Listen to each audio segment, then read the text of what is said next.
Hi, welcome back to the Downtown Den with me, Frank McKenna, the Group Chair and Chief Executive of Downtown in Business, for our latest episode in our special hospitality series. And I'm delighted to be joined by the sponsor of this series, and that's Stephen Hesketh, our hospitality hero. So, Stephen, welcome to the Downtown Den. Thanks very much for having me. Great to be here. It's really, from a sponsorship point of view, great to see the array of talent coming through to have a chat with you. It's brilliant. Yeah, it's been great. We've been talking to lots of people in lots of different roles in hospitality, and that's one of the things that we obviously want to present through this series, the many different roles that there are in the hospitality sector and the different opportunities and so on. And we'll get into that as the conversation progresses. But I just wanted to ask you, Stephen, how you started in the sector. So, my career goes back 30 odd years now. Gosh, the time is ticking away. But I started in Australia, actually, as a 15-year-old lad that wasn't particularly doing well in school, didn't have any clue what I wanted to do. My auntie was actually working in a beautiful beach resort on the Gold Coast, and she said, we need some weekend work, just cleaning the windows of these big resorts. So I was like, yeah, fine, and happy to earn some cash and first job and all that type of stuff. Went there and very, very quickly had a fantastic resort manager. There was a really dedicated woman, Carol Smith, who still to this day I adore, and she's gone on to be, really senior in the tourism scene in Australia. So she's done very well for herself. But she was my then boss, and she realised that actually I had good work ethic, enjoyed what I did, was a great team player, and actually, brought out even my hidden talents of talking to customers, which I didn't really know I had at the time. So I was, helping in the garden and all that type of stuff, and ended up spending more time talking to the punters than I did, digging holes and watering plants and all that type of stuff. So before I knew it, she moved me on to reception, and then I really started to understand actually the wider hotel, all the different departments, how it works, all that type of stuff. Then at 19, decided to come and what was planned as a 12-month working holiday to the UK, ended up, 25 years later, me still being here as such, and married with kids and career and all that type of stuff. But the plan was to come over with the lads, work in hospitality for 12 months, visit Europe, and take it from there. And actually, again, fell into what was then the Moat House, actually, in Chester, and again had a great boss who saw my potential.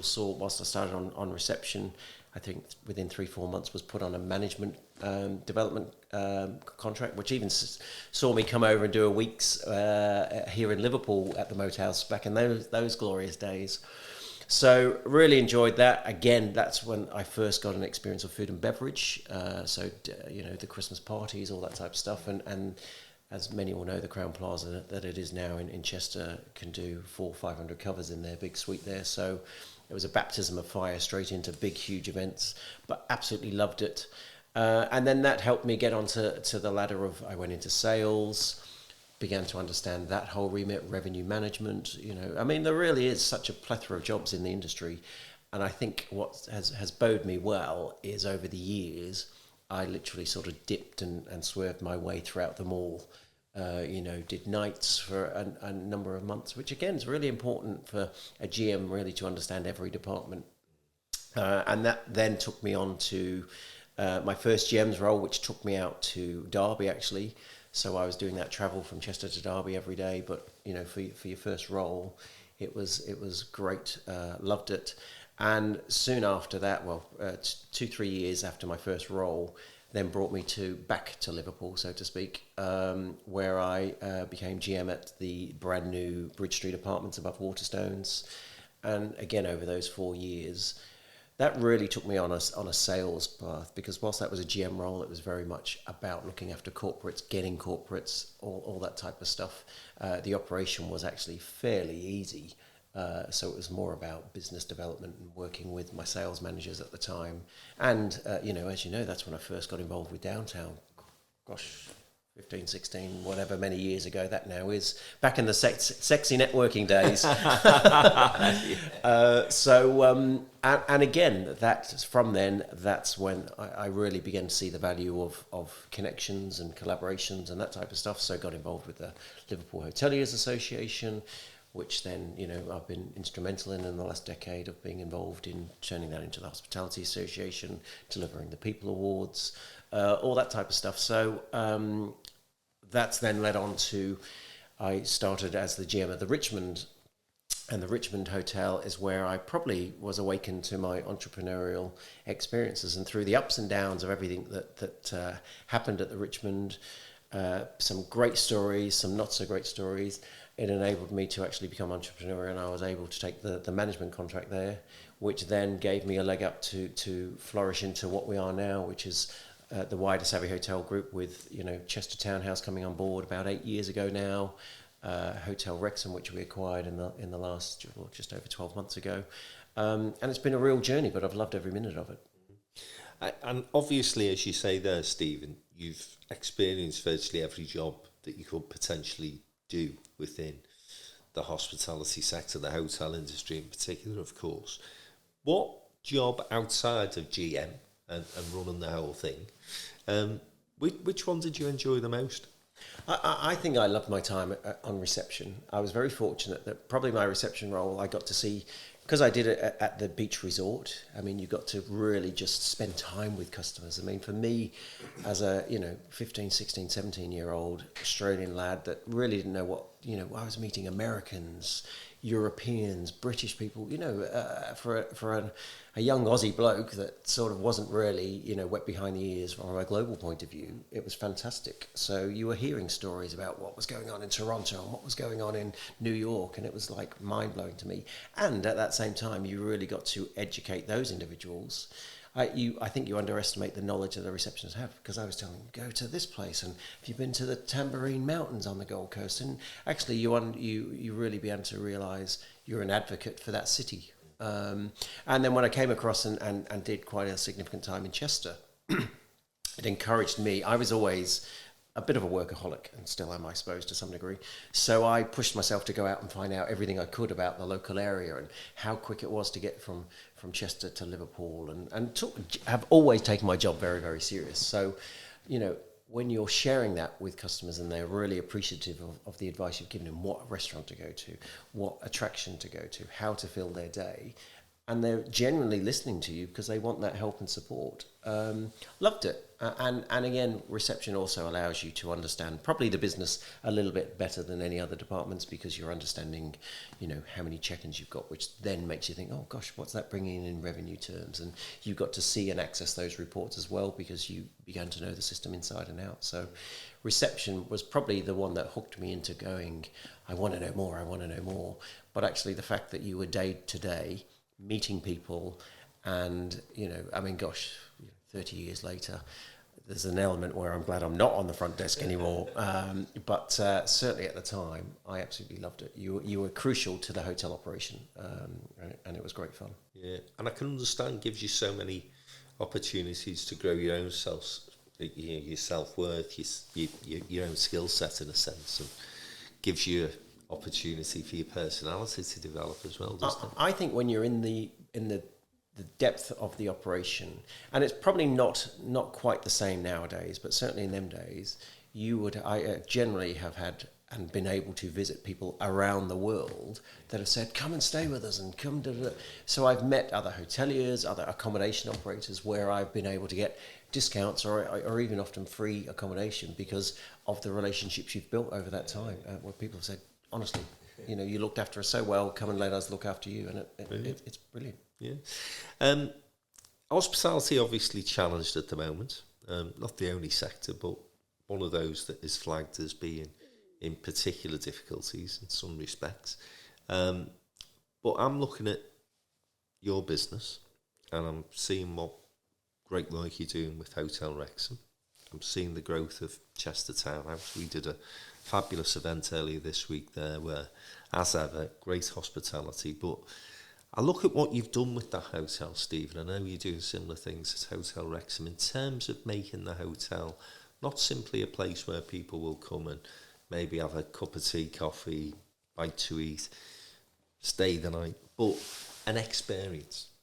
And I think those hotels that are taking that opportunity on board and really starting to think about what the offer is are those that are going to not just survive but thrive. And I just wondered, from your perspective, whether you've seen a shift in terms of thinking and mindset from GMs, from hotel owners, whether you think some people aren't quite there yet, and that's why some of the struggles are happening. I think, look, when you start to talk about independence and you start to talk about global brands, etc., I do think independents really do have an opportunity right now. You know, I had a great talk with Connor yesterday from Sefton Park Hotel and Rope Walks Hotel. And I think we both, you know, came up with the same summary, really, that we're very fortunate, I think, with a smaller team, with a team that really does have access to you as the owner or GM, whatever. You can really understand what issues, what challenges your operation has. Similar to him, I'm very, very fortunate that, you know, the bulk of my team now have been with me for years. And if you get, and family are also involved in that, you know, as you know, Frank, my wife's heavily involved in the business. My kids are now involved in the business. I think when you have that nucleus, that team that can really have you back, understand the business, have that real drive to make sure we overcome any challenges, that the guest is always at the forefront and that their experience, you know, just to educate the team that we need them to come back. That's so crucial. If we wow them today, they'll come back tomorrow and the next day and whatever. And when you're in such a, you know, it's such a jam-packed industry for competition that you've got to find every little small thing that makes you different.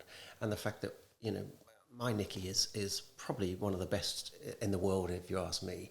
Remembering that guest's name, welcoming him back. You know, we live in this world where you can't hug people and all that type of stuff. My wife's old school, you know. Mr. Jones gets a hug every week. Glad you're back. And people appreciate it. They love it. It's that human connection. It's that every day. And I'm very, very fortunate that I've got a good, solid base of team that really understand that and deliver it. And as I said, you know, I'm not on the floor as much as I used to be. But I categorically know that my team are delivering that day in, day out, and that's what makes the difference. So I think we've got that niche of being slightly more intimate, so it's much more easy to do.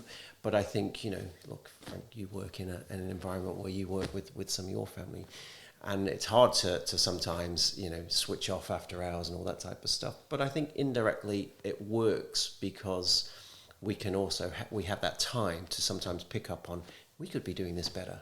And this is what we could do, and you can thrash it out over the dinner table, and actually they can help you implement it and all that type of stuff. So it really does work for us. I can't speak for everybody, but that sort of little bit of pixie dust of familyness and making others part of our family, because ultimately, even outside of our work, a lot of our team might socialise with us and all that type of stuff, because, you know, it really is a lifestyle, hospitality, if you ask me. To do it well, it's got to be in your blood.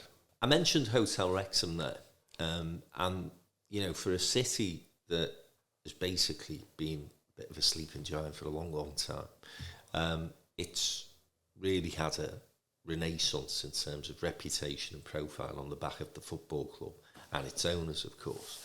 But what made you get involved yourself, and what do you see as the potential for Wrexham? I mean, Wrexham is, for me, it's almost Liverpool a decade plus ago. You know, it's really sitting on the cusp of course, there's always a nucleus that transforms a place, and for here in Liverpool, it was the capital of culture, without a shadow of a doubt, and it's gone on.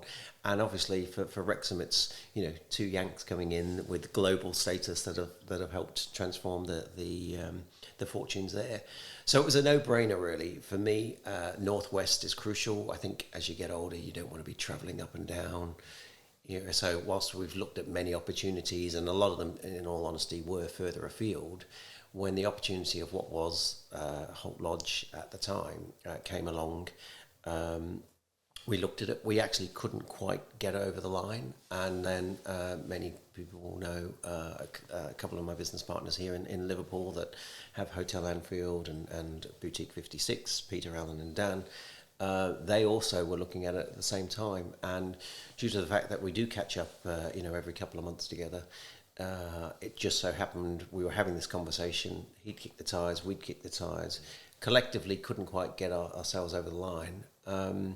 We had a look at it and said, right, let's do this together. So that opportunity to JV with those guys also gave me a different strength, because my strengths are very different to their their three strengths. Sorry, so the four of us are a real powerhouse, and have been able to get under the skin of Wrexham, being able to really network collectively, which has given us a great leap in getting into the Wrexham community, and they've welcomed us with open arms. I've never seen growth the way we have had year on year in a property.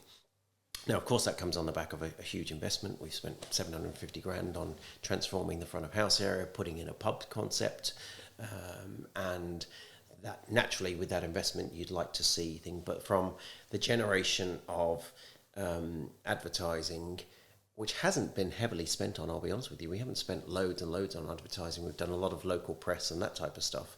But actually, it's the connections of, for a better word, almost turning up to the opening of an envelope, I feel has really helped the business. We're independent. How else were people going to know the work that had been done without us actually talking about it and getting under the skin of the business community? Because they've been the ones that have really helped us. So we've gone from being a hotel that had been in decline, definitely needed money spending on it. The Wrexham Industrial Estate, which again is actually going from strength to strength. I would say not necessarily on the back of actually just what the Yanks have brought. The businesses there have actually been going from strength to strength because of the work they've been doing. So you start to add up a couple of things, and that's why Wrexham's explosion, for a better word, has started to go from strength to strength. The Stedford that happened this year, wow, I mean, it was brilliant. And first time I'd experienced it, but we were full for literally like a 2-3 week period, which is, all on the back of actually people now, I don't know what the final numbers were for the Stedford, but it was probably the biggest Stedford they'd done as well.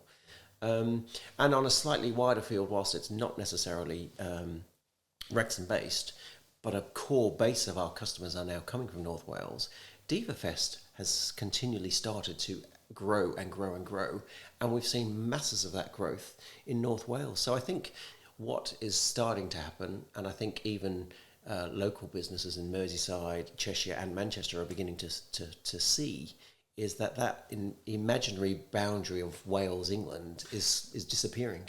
And I think the private sector understand that better than the public, but I think the public sector are really seeing that now as well. And when you've got Wrexham bringing in, huge numbers of Americans to come and see, why wouldn't they come and visit Chester? Why wouldn't they come and visit Liverpool or Manchester? We've got to capitalise on that and work collectively as a region, as a northwest region, and capitalise on that. And I think that's really starting to happen. You mentioned briefly the DevaFest. Tell us a bit more about that. So DevaFest has been, 6 years in the making. My business partner there, Phil, who was the founder, has grown it absolutely fantastic over these last 3-4 years. Keeping in mind, COVID was in the middle of that, which stopped thingy. We moved it to Cholmondeley Castle in Cheshire East, which is when I started to get involved. And when I say we are literally seeing double the numbers year on year, and we've just released 2026 tickets 3 weeks ago, and our sales have outstripped 2024 already.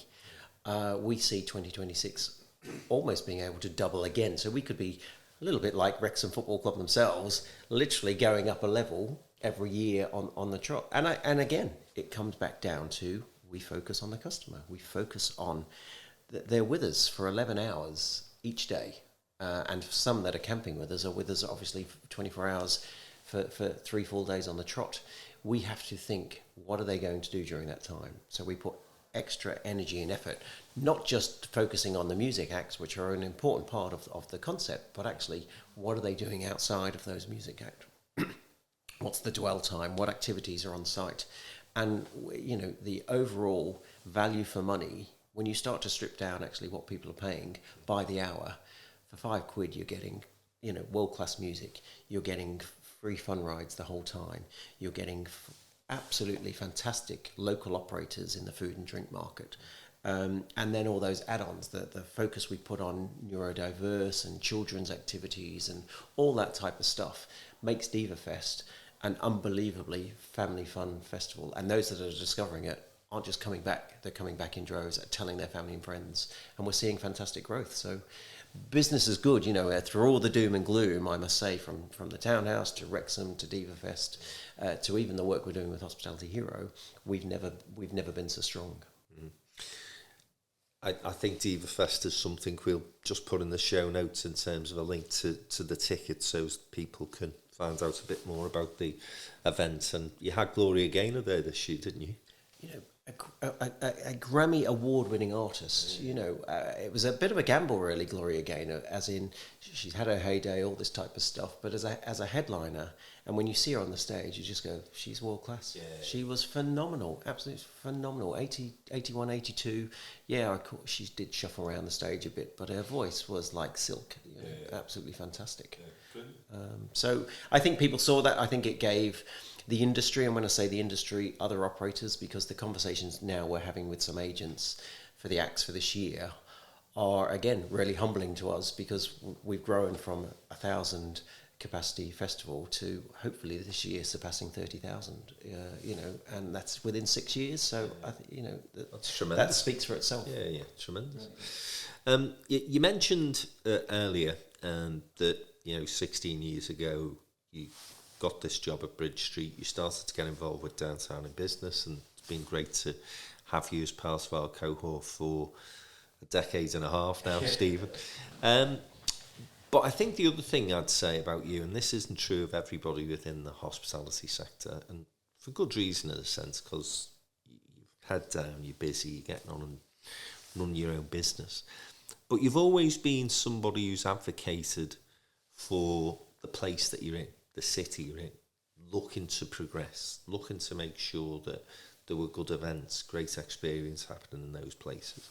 And obviously your business benefits from that, indirectly on occasions. But I think that commitment to those areas where you work is testament to your personality and the way in which you get involved in those communities. One of the things, of course, that you've done in Liverpool, and I think you're trying to take this initiative elsewhere, is the accommodation bid. Tell us a bit about that. The involvement in the Liverpool accommodation bid for me was a no-brainer. I mean, I think the one thing I've learned over the years is, look, we haven't all got to be best mates. We haven't all got to socialise with each other and all that type of stuff. But if we have a united goal and a united direction, regardless of our own personalities, that can only be good for any city. And, look, outside of work, I'm a workaholic. Outside of work, I generally want to shut my front door and just spend time with my kids and me and my wife, etc. But that doesn't stop me wanting to have good, strong connections where I can pick up the phone to you or pick up the phone to anybody, any business leader in the city, and sort of go, here's an opportunity for us all. Not for me, for us all. And I also think in this global world that we've somehow managed to get ourselves into a situation where the government needs to solve everything. And I categorically disagree with that. We, as the people, need to be the leaders of solving things. And what I love about business improvement districts is that gives the responsibility, the funds, and the green light to make a difference as local businesses. So the great work that Bill and his team have done over the years through the other business improvement districts is testament to how good the business improvement districts can help in a city. So for the Liverpool accommodation bid, and as you say, we're going to ballot in the tail end of autumn for the Chester accommodation bid, where, yes, of course, it does have a knock-on effect to the consumer. We're asking them to put £2 in the pot to help the future of that city. But in doing so, that small contribution from the end user will give them a reason to return, because that money will allow us to really make a difference. It'll allow us to bring better product to the city. It'll allow us to promote the city better. And it'll allow us, and what I'm very keen to see with this pot of money do, is to also allow the businesses involved to tap into that fund to collectively make our own city type of events. You know, people want, back to how you started the podcast, people want an experience and a reason to visit anywhere. So if we can use that money to create even local, smaller events and festivals, whether that's even in just pockets of the city, that still gives people a reason to come to our city. So I think if the accommodation bid can really tap into smaller music festivals that are driven by local venues, bringing in local people, but also giving us a reason to tell people within a drivable location, or even, again, once, as we know, you start to build those type of things, it doesn't take long for that to filter out. And, that then tells people in London, get on a train and get up to Liverpool, because every week there's some sort of cultural, artistic event happening. And you've got to be forever renewing yourself, giving people a reason to come. And I think these funds will be instrumental in helping that happen. Talked about the accommodation bid as something that is a little bit of an extracurricular activity for you. And as I say, you've been very instrumental in making that happen in Liverpool and now Chester as well, hopefully, fingers crossed, ballot end of autumn. The other thing that you've done, I think this is an amazing initiative, and obviously is the reason why this series is happening in terms of a number of interviews taking place with leaders from the hospitality sector, is this Hospitality Hero brand and the art of hospitality, which is a series of conferences through the year that you do. So again, just talk us through your thinking behind that. So yeah, the Hospitality Hero came on the back of so many conversations with so many different people about the challenges our industry has in the education side of things, the skilling of individuals. And, as we both know, Frank, skilling has to happen at every age, whether you're 16 fresh into the industry or whether you're 60, 70 coming into the industry for the first time.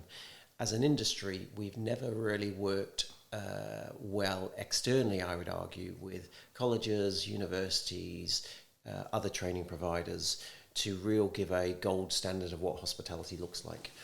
So the Hospitality Hero came out of almost frustration on going, we still need to look at every part of the spectrum and see if we can somehow make an impact. So the Art of Hospitality conferences, they're happening every 3 to 4 months, and that's an opportunity to talk. Our strapline is raw and real, and when you meet me and you talk to me, I just say it how it is. It is raw and real, and we don't hold back. We just want to basically educate people in industry, and I'm learning every day. The way sustainability is fast coming on us, the whole net zero type of stuff that hits our businesses. We are always looking for innovative ways to save money, to do the right thing, to do what our customers want us to do, etc.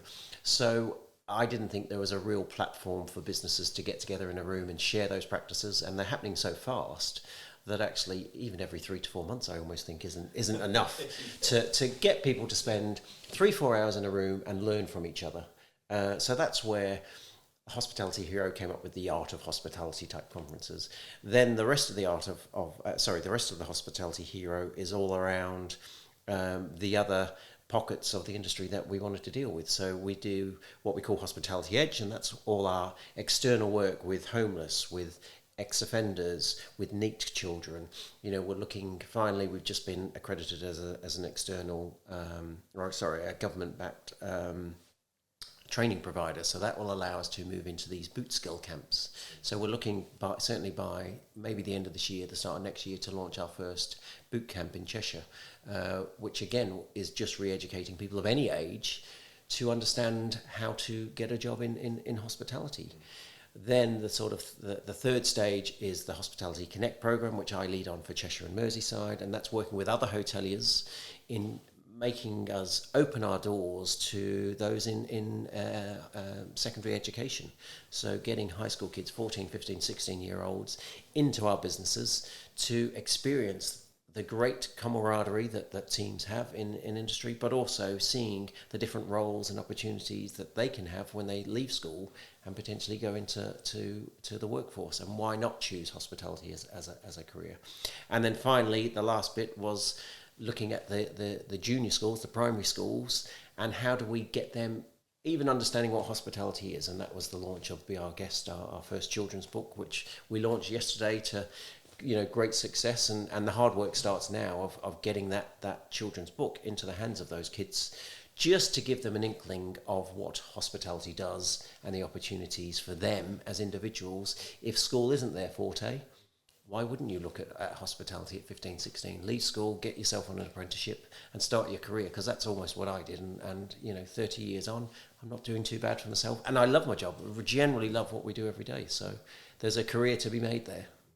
Yeah, and I think that passion that you've got for the job comes from your own personal experience, and then to be able to feed that into schools through this fantastic book, Be Our Guest, it is just a brilliant way in which you've been able to project that and perhaps quell some of your own frustrations in terms of the lack of exposure that kids and young people have to the hospitality sector. And I think you and I both share that frustration in terms of the skills agenda generally, to be fair, but in hospitality, as you say, it perhaps is particularly acute. If you were talking to a group of young people, let's say 15, 16-year-olds who are looking to go into a career, and they see hospitality as a little bit of a Cinderella sector, what are the sort of things you'd be saying to them? I mean, for me, I suppose if you spoke to me, if you spoke to the 20-year-old Steve Hesketh at the time, I think I would have been the type of guy that says, love hospitality, love my job right now, probably want to move up the ladder and be a regional GM at Hilton or something along those lines. That was probably the goal at that time. And I think through my time in Liverpool, and actually, I'll be honest with you, through the connections I've made through downtown and alike, once I got that entrepreneurial bug, I think that opens up real creativeness to anyone, and real. And I don't think there's an industry like hospitality that allows you to be as creative and as opportunistic as hospitality does, because it can be done in so many different ways. My 19-year-old son has just managed to get his own first food truck. Now, of course, that come with a little bit of cost, and yes, Dad, of course, helped him with that, etc. But actually, we're not talking huge amounts of cost there. And I think, given some of the opportunities of some failures in hospitality, opens up for some youngsters to really tap into a potentially, maybe an ex-restaurant that has sadly finished, that they can pick up units like that at a fairly decent price. In some cases, I know of some stories where they've been given the opportunity, look, come and help us do something with this empty shop. And, they've gone on to bigger and better things. So Liverpool specifically, if you look at some of the talented individuals and some of the great venues that we have in this city, are all down to entrepreneurial individuals that have just given things a crack. And I love the word, just give it a crack in hospitality, because actually from that, we've seen some of what are now global brands through just having a go. And I think hospitality allows you to learn. Look, I've had my failures over that time. It's not all, picnics and positive things. You learn the ups and downs. You've got to run a business. And I think if I look at the times where I've had my difficulties, it's actually because the industry is guilty for, we do very well at developing operators, but we don't do very well at upskilling business leaders. So you can all of a sudden be running a great operation, but that doesn't mean you've got a successful business, because you have to understand, VAT and all that boring red tape stuff that actually, if you don't, you can quite quickly find yourself in trouble. And I've been guilty of that before today. I think that is an important point, actually, Stephen, isn't it? It's the breadth of the industry sector and the skill set that you need. And I think that because of the way in which your career is basically being plotted, you probably, I hope I'm not doing a disservice when I say this, know a bit about a lot, and then you're able to basically apply that into the various situations that you come across. But I've said this in previous podcasts during this series, I think if you've got a career in hospitality at any level, those skills are transferable into other sectors anyway. So there's never a time wasted if you do a stint in hospitality, is there? Oh, 100%. I think, look, I am a jack of all trades, master of none. I've said that many times before, but I think that's a skill in itself. And I generally think, and again, I think sometimes age has a bit of a bearing factor in this. I now 110% employ people better than me at sales, better at me in operations, etc., because actually they're now fulfilling the desire and the goal and the drive of what I'd want to achieve that actually maybe I couldn't personally achieve. And I think sometimes when you're starting off and you're coming up the ladder, you almost don't want to employ somebody that's maybe better than you, that might outdo you or whatever. But actually the biggest heartwarming thing that I have now is when I see people that have worked for me going on to bigger and better things. There's nothing better. I'm sure you agree. There's, of course, you never want a member of your team to leave, or, there's nothing worse, in my opinion, than someone leaving after 6 months. But if somebody's been with you for 2-3 years and have grown with you, and ultimately you can see that they're on that growth pattern, and they're almost at this moment in time in your business, you can't do any more for them to some degree, that when they leave and they go on to something bigger and better, that's the biggest compliment they can almost give you, that you've helped them on that journey along the way. And again, as you've just put, I think hospitality is really, really good at giving people the overall skill set to go in almost any direction they want. Because if you can talk, communicate, engage, and connect with people, no matter what business you're in, you are an asset. For sure. You've got Hotel Wrexham, Chester Townhouse. You've got your Liverpool Hotel. You've got DevaFest, Hospitality Hero. You're now an author. Best-selling book. What do you think over the next 5 years you'll be doing?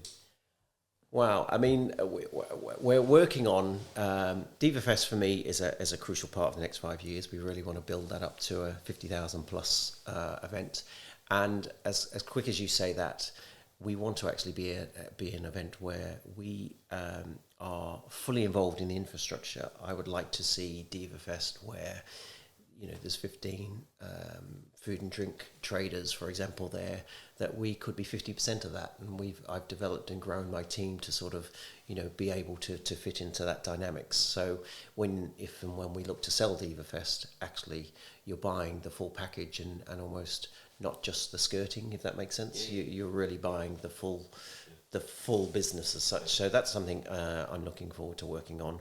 But likewise, I feel now that, now that I've built up a small portfolio of hotels, I'm working with a consultant currently to really help us solidify the operation, to make sure it's healthy, to make sure it's doing everything we should. And then we want to look to start bringing on more operations. So whether we lease them, whether we're in the position to buy them, or whether we're in the position to manage for others, that's where we sort of see the growth over the next 5 to 10 years. So Savvy Hotels really wants to start pitching itself. And our values are local. We honestly believe that actually through what we do, and when I say what we do, we get involved in our cities. Everything you've said, if you talk to anybody in Liverpool, Chester, Wrexham, and you talk hospitality, whilst I'm not saying I'm top of the tree, I'd like people to be able to say, oh, actually, Steve and Savvy Hotels, you need to connect with them, because actually they get into a city, they get into a town, wherever our locations are. My focus with the team is that it is actually really good to get involved with networks like Downtown, like your Chambers, etc., and really make people understand your business is there for the better of that city, that town. So you want to get involved, you want to support charity, you want to support the local education system. And that's how I see us growing. So if we end up finding a property in Huddersfield, we'll make sure that the team, and including myself, will take the time to get under the skin of the business community in Huddersfield, for example, and really be a part of that community and add value to that community. And I think when you do that, that's when you start to see success in your businesses. So our growth, I feel, will be to slowly but surely over these next couple of years. And again, what I've learned from the past is don't try and do it too quick and too fast. You know, I'm an impatient individual. So again, part of bringing on the consultant is actually, what does good look like? You know, is bringing one unit on, you know, a year too much, too little? Is it too much of a stretch for us? What do I need to grow within my team to get us to there? So, and again, you know, with my jack of all trades hat on, actually, I'm now in a position where I can bring in some experienced individuals to help me not make that mistake again and try and grow too fast, etc. So, steady growth over these next 5 to 10 years will be in the hotel scene, but actually, I really see DevaFest being crucial for us. But likewise, I think what's happened over the last 2 years with Hospitality Hero, I really see there's still a need to grow this education side of hospitality. And I think if I can do that within the hotel operations, then we can see that grow in a really steady but formulated way as well. Great. Well, good luck with that plan. Yeah. It sounds like an exciting one, and it's been great getting you into the den again, Stephen, and talking through what has been a fascinating career, but I'm sure much more to come as well. So Brilliant. Thanks very much. Thanks for having me. So that was Stephen Hesketh, the hospitality hero, Savvy Hotels.